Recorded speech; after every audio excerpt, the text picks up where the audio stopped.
Rajan sir பேசிகிட்டு இருக்கும்போது அவர் உண்மையாகவே தமிழில் அந்த ஆர்வம் இருக்குது. அதில் தமிழ் பேர் வைக்கலையே அப்படிங்கிறத பற்றியெல்லாம் கொஞ்சம் பேசினார். நான் அப்படியே யோசித்தேன், நம்ம ஏதாவது அப்படி தப்பு பண்ணியிருக்கோமா அப்படின்னா, டார்லிங்னு அந்த படத்துக்கு டைட்டில் ஒரு டார்லிங்கோடு விட்டுருந்தா பரவாயில்ல, டார்லிங் டார்லிங் டார்லிங்னு அழுத்தம் திருத்துமா.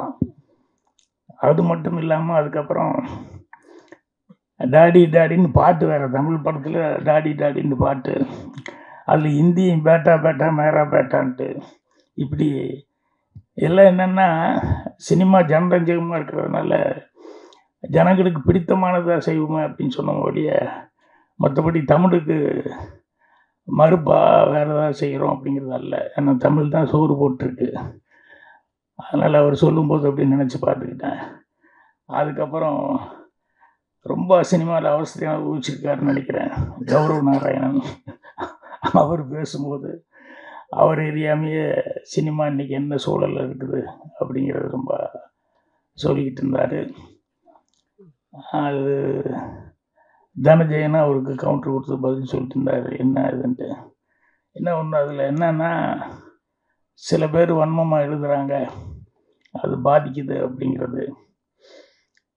என்னை பொறுத்த வரைக்கும் என்னென்னா, அந்த மாதிரி எழுதுகிறவங்கள வந்து இக்னோர் பண்ணிட்டு போகணும், அவ்வளோதான்.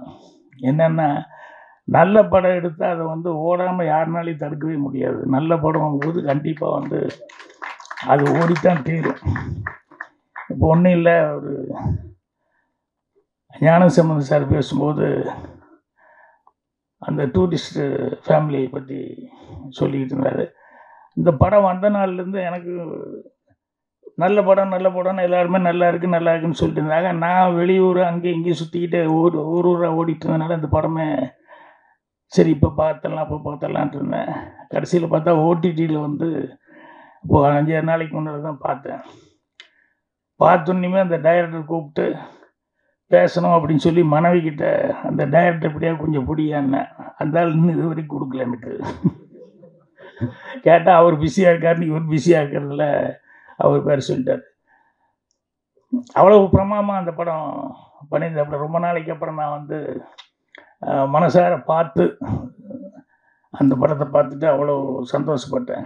கோடிகள் எல்லாம் நம்பாமல், பெரிய ஆர்டிஸ்ட் பட்டாளமெல்லாம் இருக்கணும் அப்படிங்கிறதெல்லாம் இல்லாமல், ரொம்ப யதார்த்தமான ஒரு கதையை மட்டுமே நம்பி ரொம்ப சிறப்பாக இருந்தார். ஸோ அந்த மாதிரி நல்ல படங்களாக இருந்தது அப்படின்னு சொன்னோம்னா, என்ன விமர்சனம் வந்தாலும், விமர்சனம் எழுதுகிறவங்க கண்டிப்பாக சில பேருக்கு சிலது பிடிக்கல அப்படின்னா அப்படி தான் எழுதுவாங்க. சில பேர் கங்கணம் கட்டிட்டு அதுக்குன்னு நம்ம திறமையை காமிக்கணும்னு சில நேரங்களில் விமர்சனங்கள் அப்படி தப்பாக எழுதுவாங்க.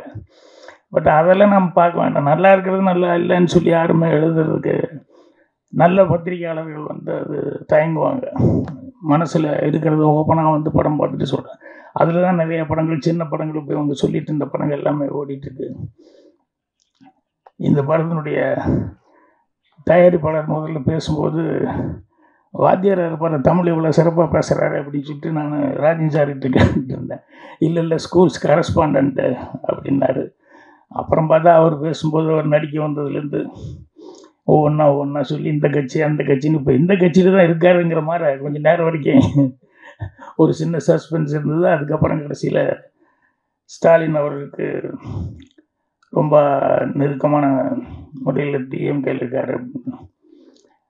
ஸோ அவர் படத்தில் நடிக்க படம் எடுக்கும்போது எவ்வளோ ஒரு நம்பிக்கையோட டைரக்டர்கிட்ட ஒப்படைச்சிருக்காரு அப்படின்னு சொல்லும்போது, எல்லா டைரக்டருக்கும் அவர் டைரக்டர் ரொம்ப ஃபீல் பண்ணி சொன்னார், எல்லாத்துக்கும் அந்த மாதிரி ப்ரொடியூசர் கிடைச்சிட மாட்டாங்க.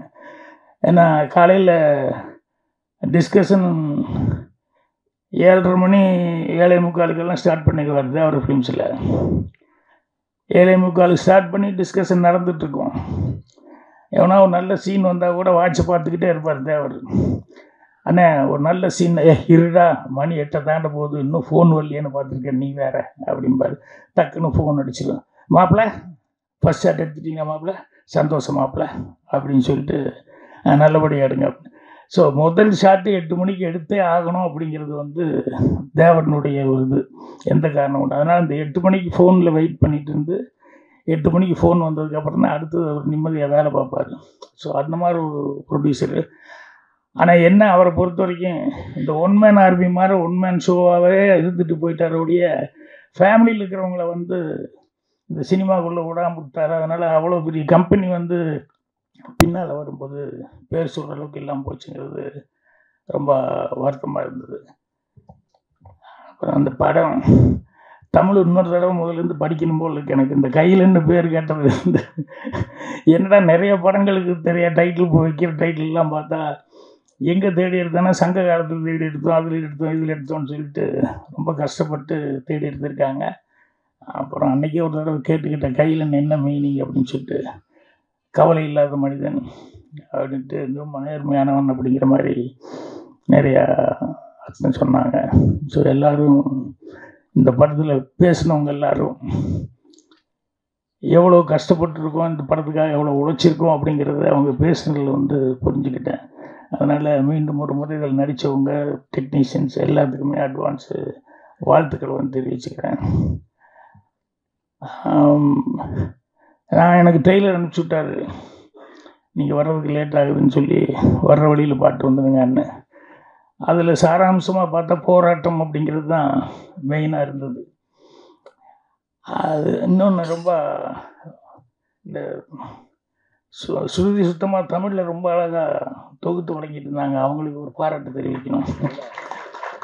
ஆமாம், அவங்க நல்லா பேசுகிறாங்களேன்னு பார்த்துக்கிட்டு இருந்தேன். திடீர்னு டைரக்டருக்கு ஒரு இன்ட்ரடக்ஷன் ஒரு கவிதை கொடுத்தாங்க பாருங்க, ரொம்ப பிரமாதமாக இருந்தது. ரொம்ப ரசித்தேன் நான். அது யார் எழுதுனது? நீங்கள்? ஐயோ சரி, யார் எழுந்தாலும் ரொம்ப நல்லா எழுந்தீங்க, ரொம்ப நல்லா படிச்சிங்க நீங்கள். அது அந்த டைரக்டருக்கு ஒரு டானிக் கொடுக்குற மாதிரி ரொம்ப இதாக இருந்தது. ஸோ போராட்டம் அப்படிங்கிறது வந்து அதுதான் மெயின் அப்படிங்கிறது புரிஞ்சுக்கிட்டேன். போராட்டம் இல்லாமல் வாழ்க்கை இல்லை. அது போராட்டம்னு சொன்னோடனே என் குருநாதர்லேருந்து ஸ்டார்ட் பண்ணிட்டேன். எங்கள் டைரக்டர் ஃபஸ்ட்டு படம் 16 வயதில் அவர் இந்த மயிலுன்னு ஒரு கதையை வச்சுக்கிட்டு ரொம்ப நாள் அவர் சுற்றாத கம்பெனி இல்லை, போகாத இடம் இல்லை. என்எஃப்டிசிலேருந்து எல்லா இடத்துக்கும் எவ்வளோலாம் போராட்டம் பண்ண முடியுமோ அவ்வளோ தூரம் போராடிக்கிட்டே இருந்தார் அந்த மயில் கதையை.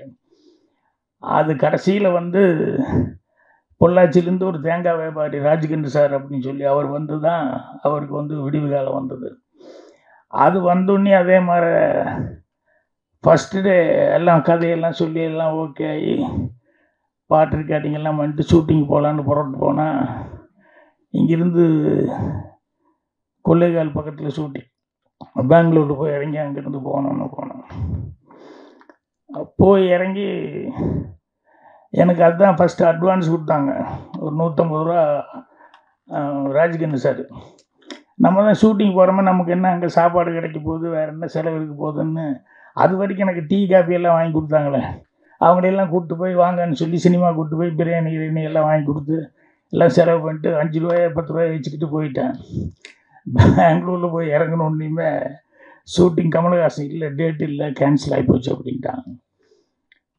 கேன்சல்னு சொன்னோன்னே அது 5 ரூபா தான் வச்சுருக்கோம், என்ன பண்ண போகிறோம், ஊருக்கு போய் மெட்ராஸுக்கு போய் அப்படின்ட்டு. அதை விட எனக்கு பெரியது என்னென்னா ஃபஸ்ட்டு படம் எங்கள் டைரக்ட் பண்ணுறாரு. ஸோ அவருக்கு எப்படி இந்த எவ்வளோ போராட்டத்துக்கு அப்புறம் வந்து அந்த படத்துக்கான வாய்ப்பு கிடச்சிது. ஸோ அவ்வளோலாம் கஷ்டப்பட்டு இது பண்ணிட்டு பயங்கர அப்செட் ஆகி உட்காந்துருந்தார். அப்புறம் ப்ரொடியூசர் வந்து அவருக்கு இல்லை பாரதி ஒன்றும் இல்லை அப்படின்னு சொல்லிட்டு, இதெல்லாம் இருக்கிறது தான், நீ நல்ல கதை பண்ணியிருக்கிற, அதனால் நம்பிக்கையோடு இன்னும் ஒரு 20 நாள் ஒரு 15 நாள் ஒரு மாதம் தள்ளி வரப்போகுது, அவ்வளோதானே அப்படின்னாரு. ஸோ அதுக்கப்புறம் வந்து அந்த படம் எனக்கும் ஃபஸ்ட்டு அசிஸ்டன்ட் டைரக்டர். ஸோ அவ்வளோ பெரிய போராட்டத்துக்கு அப்புறம் அந்த படம் வந்து 16 வயதில் அவ்வளோ பெரிய சக்ஸஸ் ஆச்சு. அதே மாதிரி அடுத்த படம் ரயில், அதில் நான் அசிஸ்டன்ட் டைரக்டர், அதுலேயும் assistant director, assistant dialogue writer. அந்த கடைசியில் கிளைமேக்ஸில் அந்த ஹீரோயின் சுதாகர் ராதிகாவும் வந்து அந்த ஜனங்கள்லாம் ஊரே துரத்திட்டு வருது, அவங்க 2 பேரும் ஓடி வந்து கிளைமேக்ஸில் ட்ரெயின் ஏறி தப்பிச்சு ஓடிடுவாங்க அப்படின்னு. அந்த ட்ரெயினில் லாங் ஷாட்டில் தான் ட்ரெயின் நோக்கி ஓடி வர்றாங்க அப்படிங்கிற மாதிரி சொல்லி சஜஷனாக முடிகிற மாதிரி இருந்தது. அந்த ட்ரெயினில் வந்து புறப்படும்போது ஒருத்தர் ஏறிட்டாங்க, ஒருத்தர் ஏற முடியல, ஏறிடுவாங்களா இல்லையா, ஜனங்க ஓடி வந்துட்டுருக்காங்கன்னு அந்த ட்ரெயின் கூடயே அந்த கம்பார்ட்மெண்ட்லேயே ஏறிடுவாங்களா இல்லையான்னு சொல்லி ஒரு டெவலப்மெண்ட்டு ஒரு 5-6 ஷாட் இருந்தால் நல்லாயிருக்கும், அந்த பொண்ணுக்கு ஒன்று இவருக்கு ஒன்று காம்பினேஷன் அந்த ஹீரோவுக்கும் அப்படின்னு சொல்லி டைரக்டர்கிட்ட ஒரு சண்டை. ஐயோ தெரியுது எனக்கு, என்னையா பண்ண முடியும், காசு இல்லை, போய் பணம் கட்ட முடியாது, இங்கே பர்மிஷன் கிடையாது, காஞ்சிபுரம் தாண்டி தான் போகணும் அப்படின்னு சொல்லிட்டு அவர் வேறு ரீதி கடைக்கு நடந்துக்கும் போது அந்த நேரத்தில் நாங்கள் இது சொன்னோம்.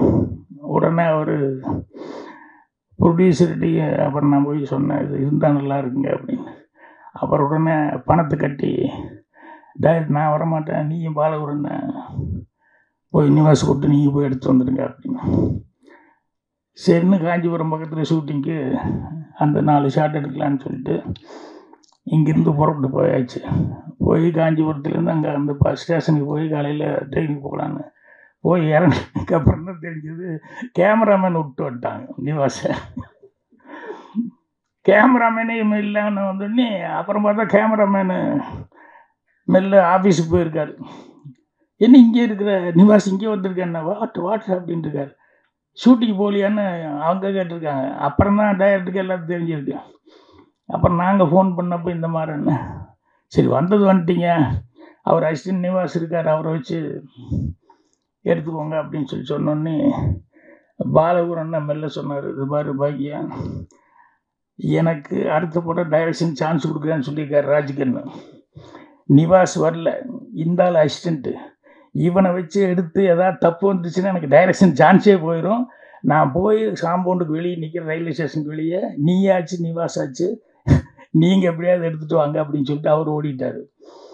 அப்புறம் நிவாஸ்கிட்ட எப்படியாவது நம்ம எடுத்துகிட்டு போவோம் வந்தாச்சு அப்படின்னு சொல்லி நான் ஒரு தைரியமாக, அதுதான் 2வது படம், 16 வயதில் முடிஞ்சு 2வது படம்.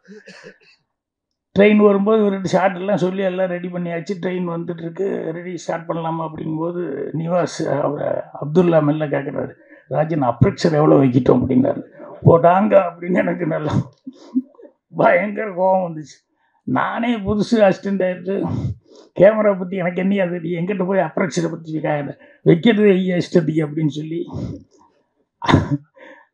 அதுக்கப்புறம் எங்களுக்கு எனக்கு என்ன போராட்டம்னா, திரும்பி போனதுக்கப்புறம் என்ன பாலகுருவே எடுக்கல, நீ என்ன எதுக்குன்னு சொல்லி எங்கள் டைரக்டர் ஏதாவது திட்டுனா என்ன பண்ணுறது அப்படின்னு சொல்லிட்டு வந்து ரஷ் பார்க்குற வரைக்கும் எங்களுக்கு பெரிய பிரச்சனையாக இருந்தது. அதுக்கப்புறம் ரஷ் பார்த்ததுக்கப்புறம் தான், ஏன்னா ட்ரெயின் வேறு ரொம்ப நேரம் நிற்க மாட்டேன் அப்படின்னு சொல்லி வந்து கொஞ்ச நேரம் தான் நிறுத்துவேன் அப்படின்ட்டான். நான் அது அந்த நேரத்தில் ஏதோ யோசனை பண்ணி அந்த ட்ரெயினில் அவன் நிற்கிறது மட்டும் முதல்ல எடுத்துகிட்டு ட்ரெயின் போகிற வரைக்கும் விட்டுட்டு, அதுக்கப்புறம் அங்கே அந்த ட்ராக்கெல்லாம் ரிப்பேர் பண்ணுறதுக்காக ஒரு வண்டி மாதிரி வச்சுருப்பாங்க, ஒரு ட்ராலி மாதிரி, அதை கொஞ்சம் கொடுக்க சொல்லி அதில் கேமரா வச்சுக்கிட்டு இந்த ராதியா ஓடி வர்ற மாதிரி அந்த ஷாட்டெல்லாம் அப்படி எடுத்துக்கிட்டு, டைரக்டருக்கு ஒரே ஆச்சரியம், எப்படியா இதெல்லாம் இப்படி எடுத்த, ஃபஸ்ட்டு படம் 2வது படத்துல இது போய் இப்படி கூட கரெக்டாக எடுத்துட்டு வந்துட்டே அப்படின்னு சொல்லிட்டு. ஸோ அந்த மாதிரி சினிமா எடுக்கும்போது இதெல்லாம் போராட்டமாக இருந்தது. அதே மாதிரி சூரலா சித்திரங்கள் டைரக்ஷன் பண்ணணுன்னு சொல்லிட்டு எல்லாம் ரெடி ஆகிடுச்சு. நான் கன்னிபுரத்தில் முடிச்சுட்டு என்னோடய போர்ஷனை முடிச்சுட்டு நான் ஷூட்டிங்கு போகலாம் அப்படின்னு சொல்லிட்டு ஃபஸ்ட்டு படம் டைரக்ஷன் பண்ண போகிறேன். ப்ரொடியூசர் எல்லாம் ரெடி, சுதாகர்கிட்ட கால்ஷீட் வாங்கி எல்லாம் ரெடியாக வச்சுருப்பாங்க. அவருக்கு ராஜ்கண்ணு திடீர்னு வந்து, யோ பாலகுரன்னே புதுசு, அதனால் நீ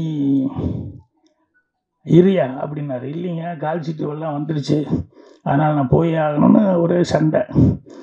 அவர் உடனே ஃபோன் பண்ணி சுதாகரை, டேய் அவன் 2வது படம் கிழக்கே மூவியில் ஃபஸ்ட்டு படம் அங்கே தானே நடிச்சிருக்கான் அவன், அதனால் சுதாகருக்கு ஃபோன் பண்ணி, நீ மெட்ராஸ் பக்கம் வந்தால் துப்பாக்கி எடுத்து சுட்டே போடுவோன்னு அப்படின்னு சொல்லி, இப்போ கால்ஷீட் கிடையாது பாக்கியராஜுக்கு, நீ ஒரு 3 மாதம் கழிச்சு கொடு அப்படிங்கிற மாதிரி சொல்லி அவனை மிரட்டி விட்டு, அது ஷூட்டிங் வேறு கேன்சல் ஆகி, என்னடா ஃபஸ்ட்டு இப்போ ஷூட்டிங் ஆரம்பிக்கலான்னு இப்படி ஆகிப்போச்சு அப்படின்னு சொல்லிட்டு. அப்புறம் ப்ரொடியூசரே வந்துட்டார். ஏன் ப்ரொடியூசரை வந்து, இல்லை பாக்கியராஜ் எதுக்கு சண்டை, நீ முடிச்சு கொடுத்துட்டே வந்துடு அப்படின்னாரு. இப்படி ஒவ்வொரு இதுவும் போராட்டம் அப்படிங்கிறது வந்து கடைசி வரைக்கும் ஃபஸ்ட்டு படம் டைரக்ஷன் பண்ணும்போது போராட்டம் மாதிரி, அது மாதிரி எல்லா இதுவும் இருக்கும், இல்லாமல் இல்லை. அது வந்து அவரை பொறுத்த வரைக்கும் அஜித் அவருக்கு வந்து நல்ல ப்ரொடியூசர் கிடச்சிருக்காரு அப்படிங்கிறது பெரிய இதே ஒரு நல்ல சகனம் தான்.